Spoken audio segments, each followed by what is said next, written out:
In akcija! Pozdravljeni nazaj na Džunglem kanalu, moje ime je Ian in ti gledaš Dolg jezik.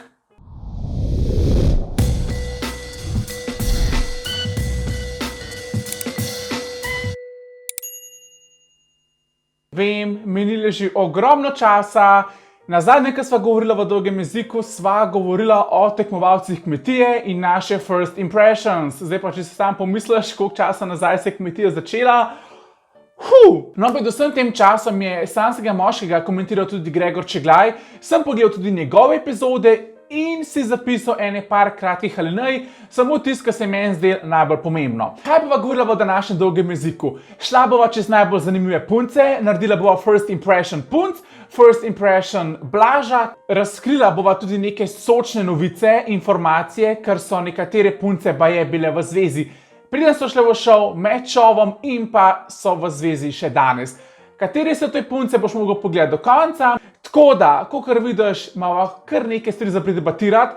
Zna se zgoditi, da bo tale dolgi jezik v dveh delih, eden danes, eden jutri, nisem prepričan, bova videla. Tako da, če te vse tole skupaj zanima, pogledaj video do konca, razkomod se in greva. Za nami je že 8 oddaj Sanskega moškega. V teh 8 delih smo lahko videli samo en poljub. Meni se oddaja zdi noro zanimiva. Seveda, sem bil eden izmed tistih, ki je bil majčken 22-letni sanski moški, how are we gonna do that, kako bomo imeli dosti izkušenj, da bomo sploh lahko govorili o ljubezni in tako naprej. Ampak mi je bilo že všeč, da je že v prvi oddaji Blaž povedal, glej, jaz nočem otrok, jaz se nočem poročiti, hočem partnerko, s katero bova še veliko doživela do najnega 30. leta. To mi bil en tak dober začetek, da vem, da ne bomo blefirali, da ne bomo lagali, da ne bomo delali nekaj, kar nismo, ker smo lahko spremljali prvo sezono. En hot ti, jaz sem Blaža spoznal že daljnega leta 2019, 18, nisem prepričan. Jaz sem njega fotkal, jaz sem visok 1,92 m.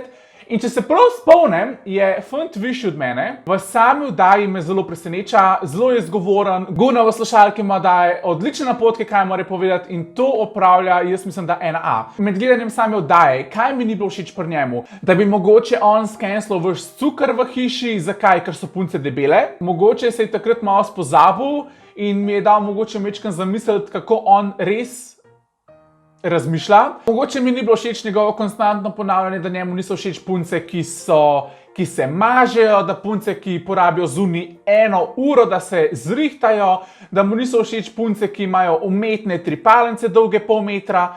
Meni ta pretiravanja že na splošno pri moških niso všeč.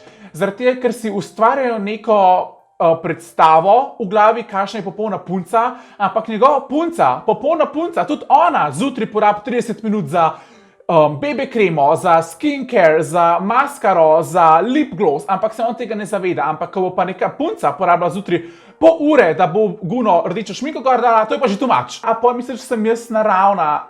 Bič, točen veš, da imaš na sebi samo malo bronzerja, zakaj pa to sprašuješ? Pač tako, ne vem, tista punca, ki se ima za nekaj več, za tega, ker nos make-upa, je meni tako zelo pick me energy. Zdaj pa, preden nadaljujeva s puncem, bova v Blažu spregovorila še 2 besede, kaj nam je zaupal Grega. Ok, deva naslednjo minutko posvetiti današnjemu sponzorju, ki je A1. Mečkam bova postrolala po njihovi spletni strani, ne tako daleč dol, greva nazaj gor, takole. Poglejva malo tale A1 Vibe paket. Veš, kaj je poleg njegove nizke cene meni še najbolj všeč? Da pri naročnini na A1 Vibe paket dobiš še A1 Explore Music by Deezer za kar 2 leti brezplačno. Prav si slišal, Deezer za kar 2 leti brezplačno. Pričakiri ponudbo, kar se res plača. Grega je izdal, da je tudi Blaž razmišljal o boksu. Baje je Blaž sporočil Perotu, da še ni zih, da je trenutno 50-50. Ok, potem pa naj bi mu baje Pop TV fight prepovedal. Zakaj ne more biti Blaž eden izmed tistih fantov, ki bo slišal boks, pa bo dejansko takoj neumen, zakaj bi se šel jaz boksati, jaz nimam nobenemu nič za dokazovati. Druga stvar, ki me je presenetila, je to, da naj bi po Gregorjevih besedah Blaž zelo veliko lagal v tem sanskem moškem. Zdaj, bodimo realni, mi moramo Gregorjeve besede tako vzeti z majhno žličko, tle noter, tle ven. Ok, se pravi, vse, kar je on povedal, mu jaz skoraj nič ne verjamem. Gregor je razkril, da naj bi tudi poznal njegovega očeta in da naj bi dejansko imel Blaž kar dost fucked up situacijo doma, o kateri jaz ne mislim govoriti, o kateri jaz mislim, da tudi upam, da tudi Gregor ne bo nikoli govoril, mislim, a se lahko še nižje spusti, da naj Blaž doma nikoli ne bi imel sploh svojih konjev. Se pravi, ko je Blaž rekel v oddaji, da je on kot otrok veliko jahal, no pa je naj bi bil tako vsega skupaj 2krat na konju, ker naj bi imeli pa Blaža doma gune konje samo najete in da nasploh ne bi bili njihovi. Nimam pojma, ampak Grega je to rekel. Zdaj pa vzemite to informacijo, pa naredite z njo karkoli hočete. Kakšnih drugih juicy novičk Grega o Blažu ni povedal, razen tega, da se že odprej poznata. Zdaj, jaz vam bom naredil to kratko obnovo, zaradi tega, da vam ne bo treba gledati gunih Gregorjevih reakcij, ker sem že jaz tako komih pogledal, pa sem jih pač mogel. Ampak, da vam povem, s kakšnimi besedami je v 8 epizodah Gregor opisal Blaža. Glup, retardiran, kmet, otrok, kurat glupi, ubijce in tako naprej.